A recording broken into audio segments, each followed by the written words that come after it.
Sejam todos bem-vindos ao canal Ciências da Religião e Teologia, um canal voltado ao mundo religioso, ao mundo das crenças, ao mundo sobrenatural, né? Então, aqui você encontra vários vídeos voltados para o mundo religioso. No vídeo de hoje nós vamos fazer uma introdução ao Evangelho de Marcos.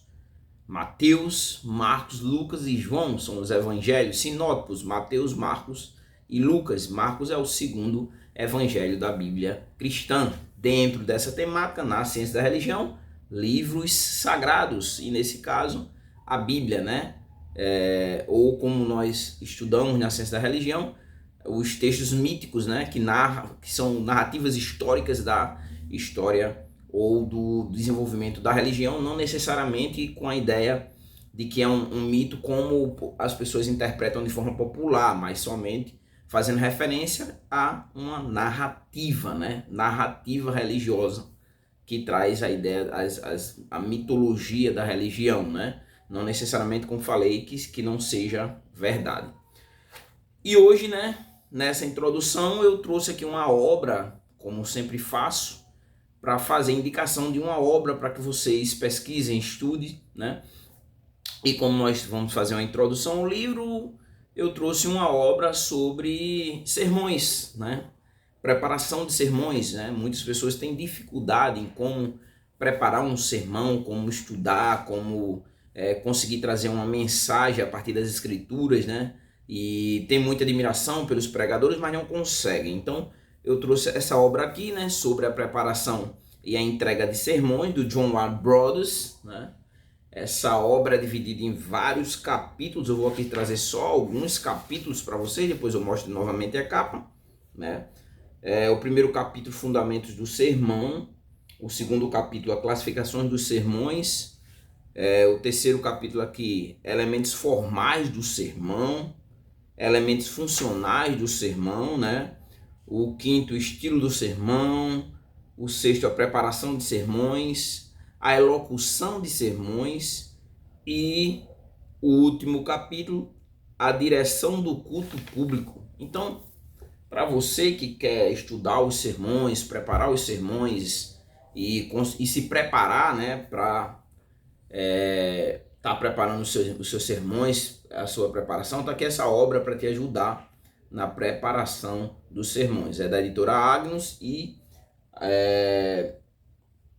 por exemplo, Russell Shedd diz o seguinte: todos os que pregam a palavra querem melhorar sua comunicação e aprofundar o seu impacto nas vidas de seus ouvintes, não é demais aprender com o Mestre Brothers, um guia que foi a referência para pregadores aspirantes durante uma geração. Então é uma obra de referência, né? Espero que ajudem vocês. Compre, não sei quanto é que está o valor, porque eu já adquiri essa obra há um bom tempo. Mas é isso. Vamos lá?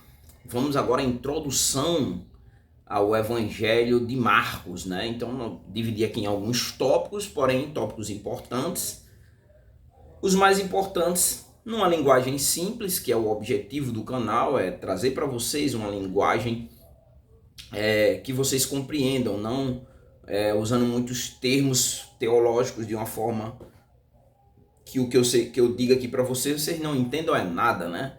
Tanto com referência ao cristianismo, como quando eu trato de outras religiões. Então vamos começar aqui com a data que esse livro, que essa obra foi composta, né?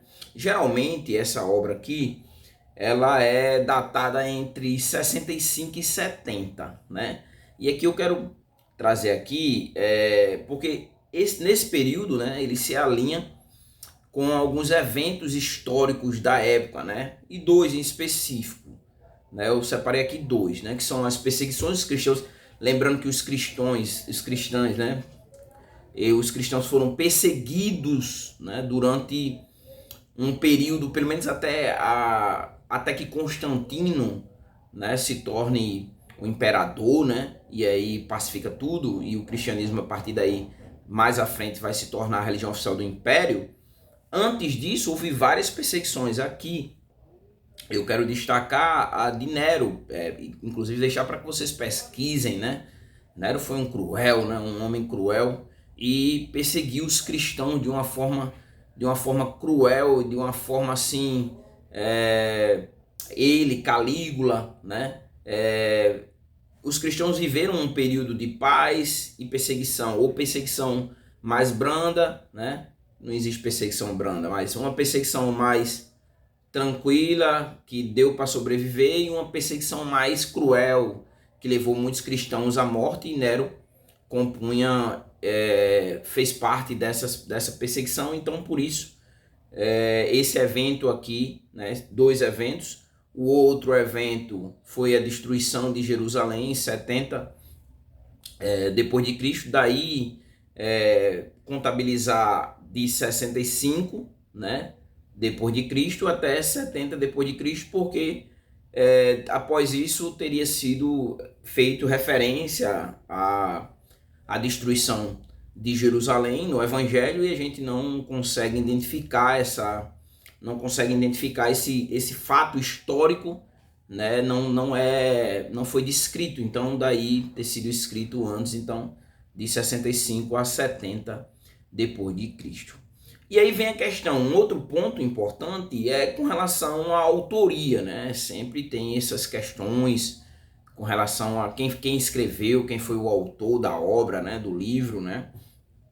Para os cristãos, o autor principal da obra é o Espírito Santo, que inspirou, né, de uma forma plena, os autores que escreveram, mais de 40 autores que escreveram em épocas diferentes, que escreveram de forma literária diferente, poética, histórica e assim sucessivamente. Então, segundo a tradição cristã, quem escreveu o Evangelho de Marcos, né, que leva o nome de Marcos, foi João Marcos. Mas aí vem a questão, quem era João Marcos, né? E depois eu vou fazer um vídeo somente sobre personagens históricos, tem uma playlist aí sobre personagens históricos, e aí depois falarei somente sobre João Marcos. No caso aqui, só as informações mais importantes. E João Marcos, ele era um discípulo de Pedro, né? E não só isso, mas João Marcos é mencionado no Novo Testamento, né, em várias passagens. Aqui eu separei 3 passagens com um contexto histórico sobre João Marcos. Por exemplo, Atos 12:12, onde havia uma comunidade de oração em sua casa. O versículo diz assim, em Atos 12:12, né?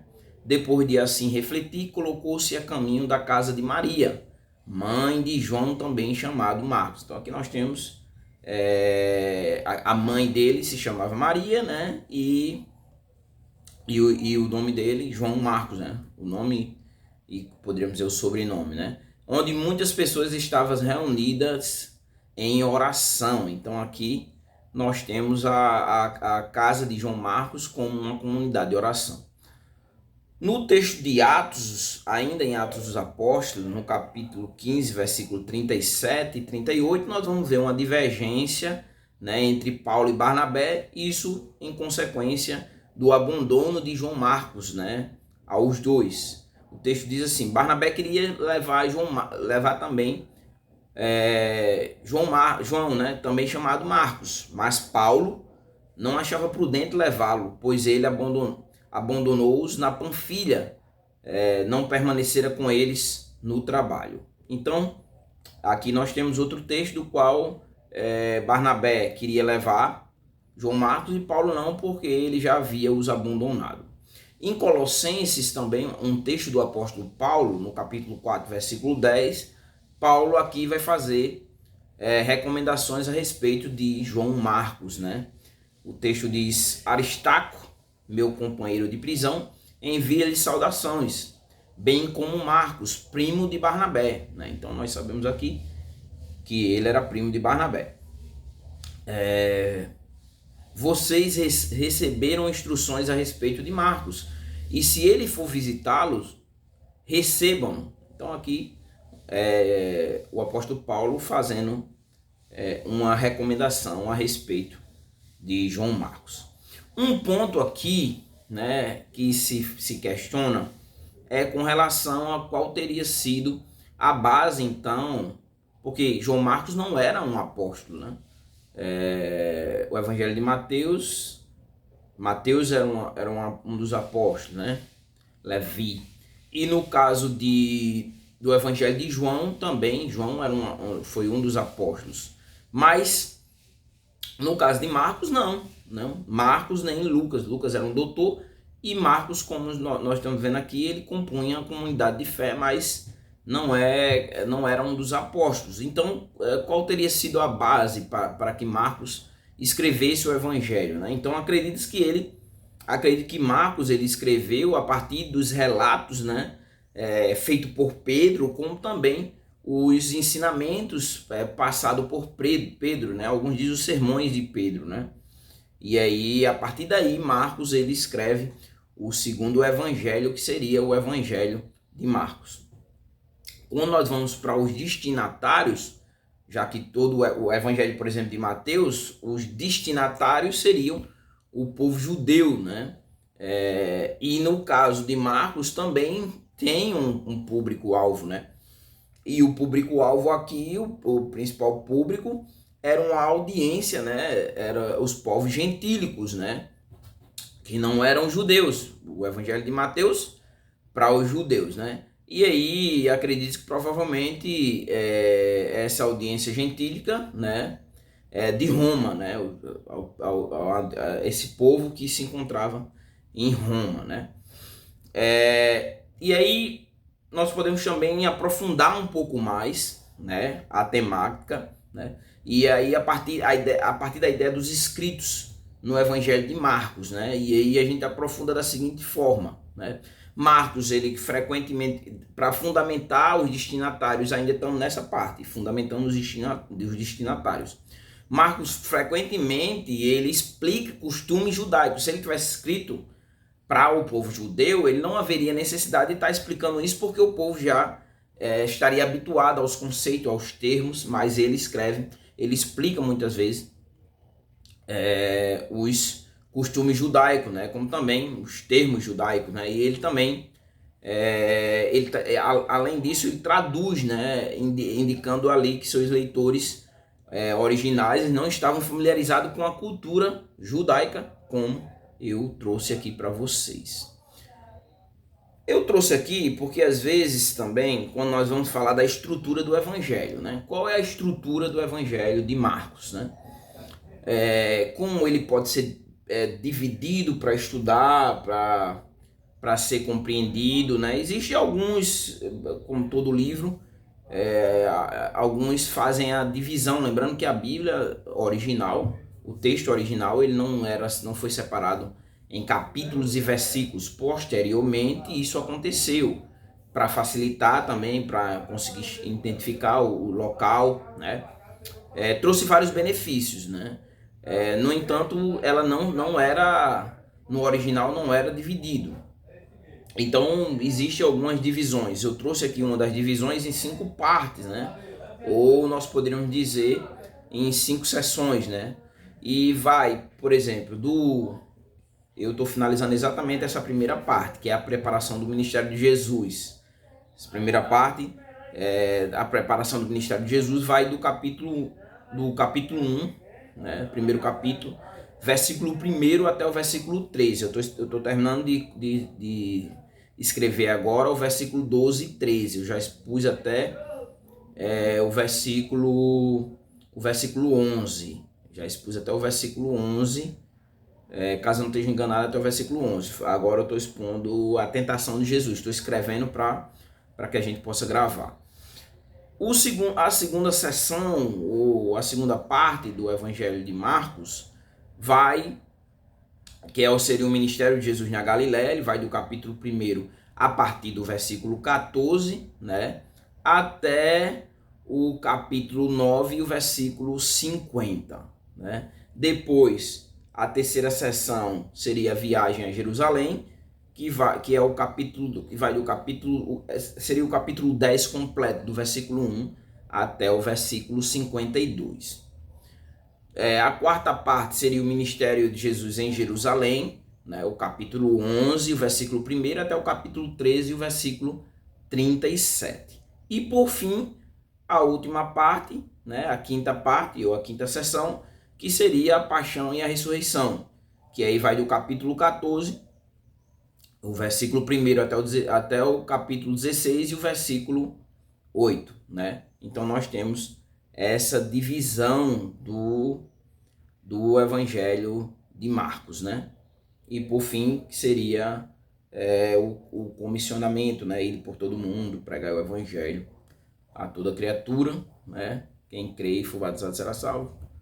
Porém, quem não crê, deixa eu só abrir aqui minha Bíblia. Tá?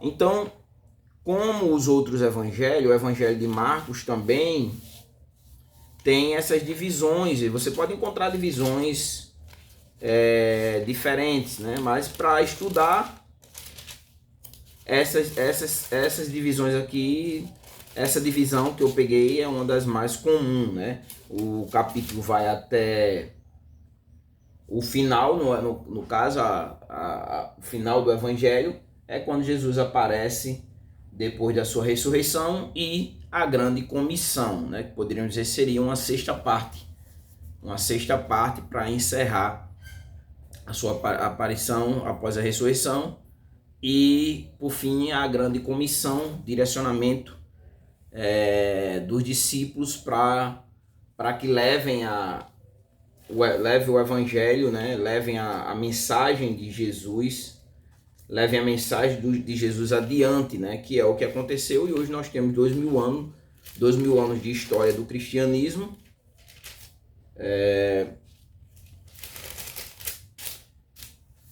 2000 anos de história do cristianismo. E uma coisa também que eu esqueci de falar, o Evangelho de Marcos,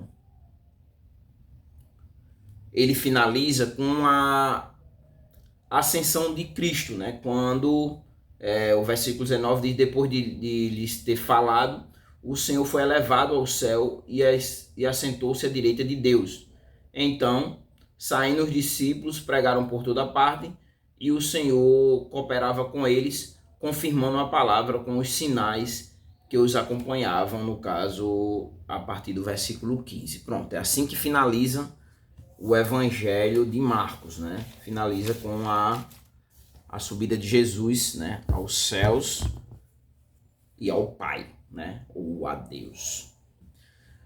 Um ponto aqui, o próximo ponto, para que nós ainda cheguemos a algumas citações de alguns teólogos reformados sobre o Evangelho de Marcos, que eu considero importantíssimo, seria qual foi o objetivo, né, ou os objetivos de Marcos, né? Marcos, ele vai apresentar Jesus como filho de Deus, né? E também Marcos, no Evangelho de Marcos, ali dentro dos seus objetivos, ele revela o poder de Jesus, como também a sua autoridade divina, né? A autoridade de Cristo, que a procedência seria o próprio Deus ou Pai, né? E quando nós falamos desses objetivos, Marcos traz algumas ênfases, né, para o Evangelho de Marcos, como os atos de Jesus, né? Marcos traz também os milagres e curas, né? Traz a identidade messiânica de Cristo, né? E o papel de Cristo como o servo sofredor, né? Então nós temos aí os objetivos por o qual Marcos escreveu e como ele, qual foi a utilização que ele fez para que ele alcançasse esses objetivos. Agora vamos para uma das partes que eu mais gosto quando estou preparando os textos, que são algumas citações de teólogos reformados sobre o Evangelho de Marcos. Então vamos começar aqui por João Calvino, né? João Calvino diz o seguinte: o Evangelho de Marcos é um relato vivido das obras e ensinamentos de Jesus, e servindo como testeamento da graça e poder divino manifestado em carne, né? Então veja, né? Ele serve ali, né, para que as pessoas eles encontrem essa graça, como também observem o poder divino manifesto em carne, né? Martinho Lutero, né, o reformador, ele diz o seguinte: Marcos nos oferece um retrato claro e conciso da vida de Cristo, cheio de ação e clareza, necessário para fortalecer a fé daqueles que enfrentam dificuldades. Eu já trouxe o contexto, né, o qual o evangelho foi escrito e para que público e o período, né, das perseguições. Ulrich Zwingli ele diz o seguinte: nesta narração rápida e dinâmica, né, já que o evangelho de Marcos tem 16 capítulos diferentes, do evangelho de Mateus tem 28 capítulos, né? Então Marcos, uma narração rápida e dinâmica, Marcos nos convida a testemunhar a urgência do evangelho e a chamada ao arrependimento. Veja aí. Teodoro de Beza, ele diz o seguinte: Marcos, através de sua simplicidade e precisão, né, Marcos resume, no evangelho de Marcos você vai ver muito isso, o resumo da passagem nos outros evangelhos sinópticos. Marcos ele faz de uma forma, a partir de uma simplicidade e precisão, ele já vai direto, né? E nos conduz à compreensão mais profunda, né, do reino de Deus e da verdadeira natureza do Filho. Por fim, para a gente concluir as citações, eu trouxe aqui uma de John Connox, e ele diz o seguinte: o Evangelho de Marcos é uma espada afiada que corta a dúvida e fortalece a convicção dos crentes, né? Mostrando Cristo em todo o seu poder. John Connox. E aí a gente chega à conclusão. Acredito que eu tenha passado pelos principais pontos mais importantes para que você compreenda o Evangelho de Marcos. Nós chegamos à conclusão. E a conclusão é o seguinte, que o Evangelho de Marcos, ele apresenta Jesus, né, como o Filho de Deus, né, com autoridade divina. É assim que nós vemos nesse Evangelho. E ele foi escrito, né, para encorajar e fortalecer a fé dos crentes gentios, né, já falei sobre isso, né, não judeus, né, e uma observação aqui dentro da conclusão é que Marcos ele sublinha a identidade, né, e a missão de Jesus. Isso ele faz através de suas ações e os ensinamentos de Cristo. Então, quando nós olhamos para o Evangelho de Marcos, através dos olhos de um discípulo de Pedro, né, que pega ali os textos, as posições, os ensinamentos do próprio apóstolo Pedro e trazendo para nós, né? Nós, aqueles que estamos fazendo a leitura desse evangelho, né? Nós somos convidados a exatamente experimentar a vida e a morte ali, né? E ressurreição de Jesus, e isso de uma maneira que nos chama a ação das passagens, né? E também nos convida a levarmos esse evangelho, né? E também a buscarmos uma fé inabalável, né? Assim como os seus destinatários originais, né? Então acredito que eu tenha passado por todos os pontos nessa introdução ao Evangelho de Marcos, né? Eu convido vocês a pesquisarem, né? E também estudarem mais sobre a temática. Eu creio que eu tenha passado pelos principais pontos, né, para que você compreenda o Evangelho, porque quando você sabe por que o texto foi escrito, para quem foi escrito, né, como ele está dividido, você vai estudando, né? Por exemplo, quando eu falei das sessões, isso aqui é uma dica para você que estuda as Escrituras, né? Quando você vai estudar, por exemplo, a primeira sessão, né, ou a primeira parte, que é a preparação do ministério de Jesus, você já sabe que do capítulo 1, do versículo 1 ao 13, ali é a preparação do ministério de Jesus. Então você já vai com uma hermenêutica, né, uma compreensão interpretativa daquela parte do texto, já sabendo sobre o que o texto aborda, né? E aí você já vai analisando quais aplicações você pode estar extraindo do texto. É complicado essa parte das aplicações, porque as pessoas espiritualizam, principalmente após o Advento, em 1906, em 1910, 1911, aqui no Brasil, com a chegada do pentecostalismo, e subsequentemente esse desenvolvimento histórico pentecostal, chegando ao neopentecostalismo, né? Os anos 50, os anos 70, os anos 70 principalmente com as igrejas as igrejas, a Universal, a Igreja Internacional da Graça de Deus, igrejas como, por exemplo, a Igreja Mundial do Poder de Deus, as igrejas, precisamente as igrejas neopentecostais, vai se adentrando mais hermenêuticas espiritualísticas, né? E eu falo no sentido mística mesmo, né? De trazer interpretações ou colocá-lo no texto o que não diz, o que o texto não diz. Então a recomendação é sempre que, quando você tem esse panorama geral do Evangelho, como nesse caso aqui a preparação do ministério, versículo 1 do capítulo 1, versículo 1 ao 13, você traz ali aplicações práticas extraídas do próprio texto, trazendo a